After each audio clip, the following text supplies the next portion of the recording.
మరి అంటే మీ ప్రభుత్వం మీద మీరే అడగడం ఏందన్నది చాలా వెరైటీగా అనిపించింది. సో దాన్నే నేను ఫస్ట్ నుంచి చెప్తున్నది, అదే పార్టీలో ఉంటూ ద్రోహం చేయడం కేసీఆర్ గారికి అన్నది గుంటనక్క గారికి వెన్నెతో పెట్టిన విద్య.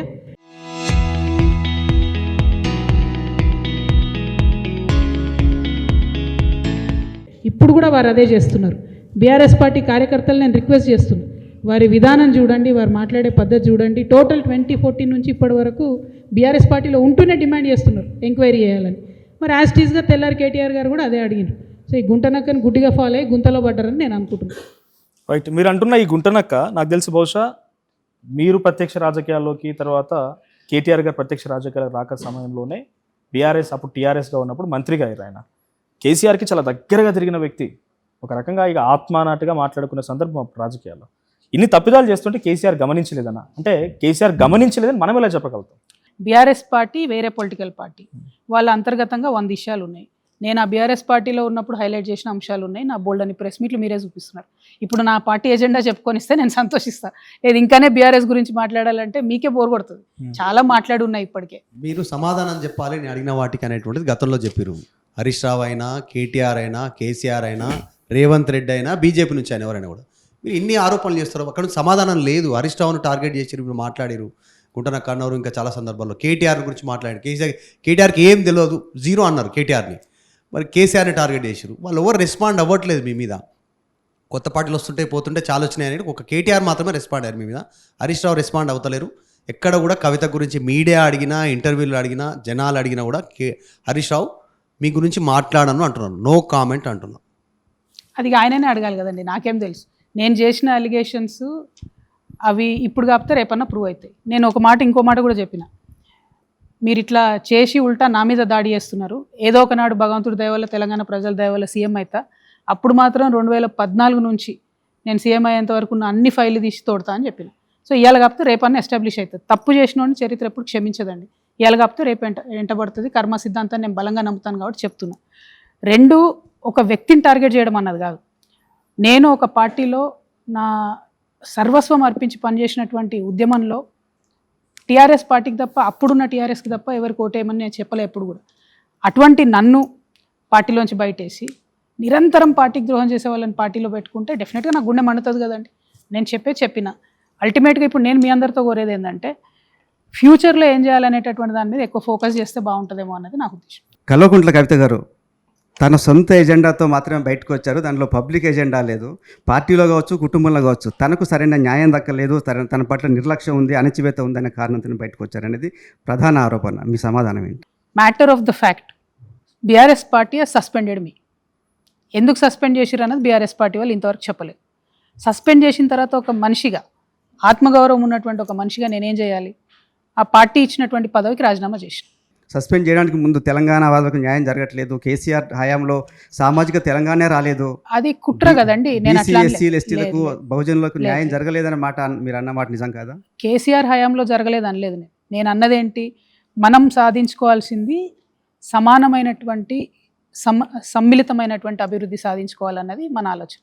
హైదరాబాద్ పర్ క్యాపిటల్ ఇన్కమ్ 10 లక్షలు ఎట్లుంటుంది, పక్కనే ఉన్న వికారాబాద్ పర్ క్యాపిటల్ ఇన్కమ్ ₹1,00,000 ఎట్లుంటుంది, ఈ అసమానతలు ఎట్లుంటాయి, తెలంగాణ వచ్చిన తర్వాత దాన్ని సరి చేసుకోవాలని డెఫినెట్గా అన్న.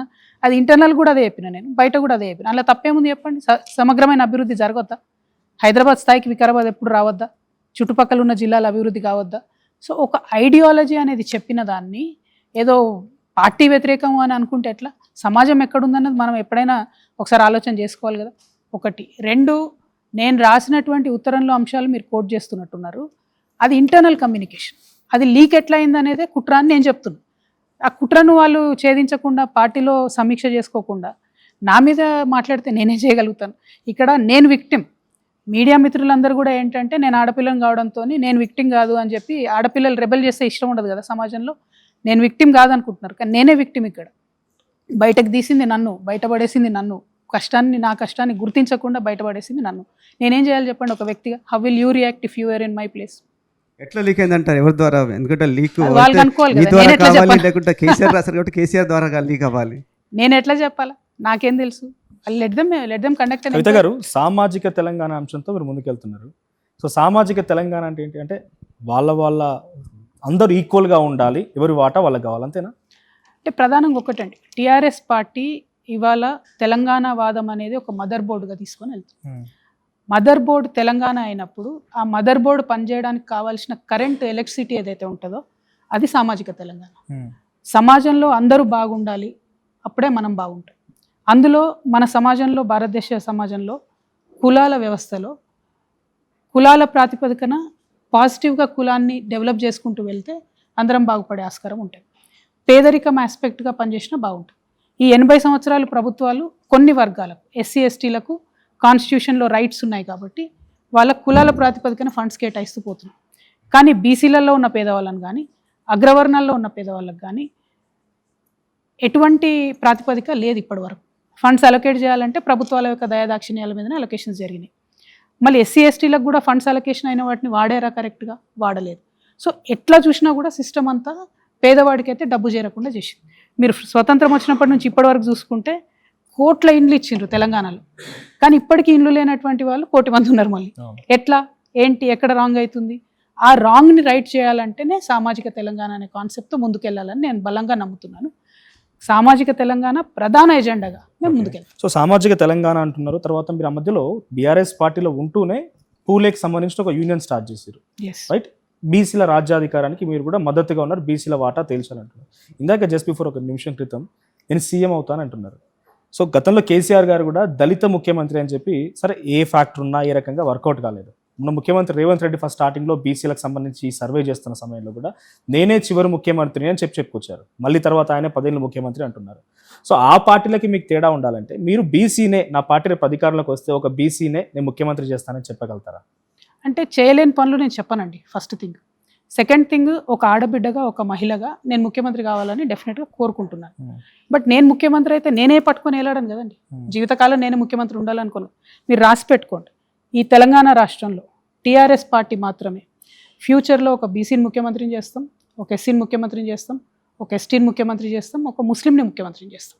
అటువంటి యొక్క వాతావరణాన్ని ఈ రాష్ట్రంలో క్రియేట్ చేస్తాం. ఇవాళ ఉన్నటువంటి పరిస్థితుల్లో నేను కావాలని అనుకుంటున్నాను, ఒక ఆడబిడ్డగా నేను సీఎం కావాలని అనుకుంటున్నాను. బట్ శాశ్వతంగా ఒక్కరే ఉండడానికి కానీ కుదరదు. 2 పార్టీలన్నీ ఇప్పుడు ఎట్లా అయిపోయినాయి, ఒక టీడీపీ పార్టీ ఉంది, ఎవరినైనా వేరే వాళ్ళని సీఎం చేస్తారా? ఒక బీఆర్ఎస్ పార్టీ ఉంది, కనీసం ఎవరినైనా వేరే వాళ్ళని వర్కింగ్ ప్రెసిడెంట్ చేస్తారా? మా తెలంగాణ జాగృతిలో ఒక ఎస్టీ అభ్యర్థిని మేము వర్కింగ్ ప్రెసిడెంట్ చేసినాం, రైట్? మేము చేంజెస్ స్టార్ట్ చేస్తున్నాం. ఆ స్టార్ట్ అయినటువంటి చేంజ్ నేను శక్తిని సంతరించుకొని దాన్ని ఓటింగ్ వరకు కన్వర్ట్ చేసుకునే వరకు కష్టపడాల్సినటువంటి అవసరం ఉంది. ఆ సందర్భంలో అనేక ఉద్యమాలు చేసుకుంటూ ముందుకెళ్తాం. మీరు ఓన్లీ ఎండ్ రిజల్ట్ గురించి మాట్లాడుతున్నారు, ఇప్పుడు జరుగుతున్నది ఏది చూడట్లేదు. తెలంగాణ జాగృతిగా ఉన్నప్పుడైనా, ఇప్పుడు టీఆర్ఎస్ లో ఫ్యూచర్లో కమిటీస్లో అయినా ప్రాతినిధ్యం అనేది చాలా ఇంపార్టెంట్. 80 to 90% మా దగ్గర బీసీ ఎస్సీ ఎస్టీల ప్రాతినిధ్యం ఉంటుంది.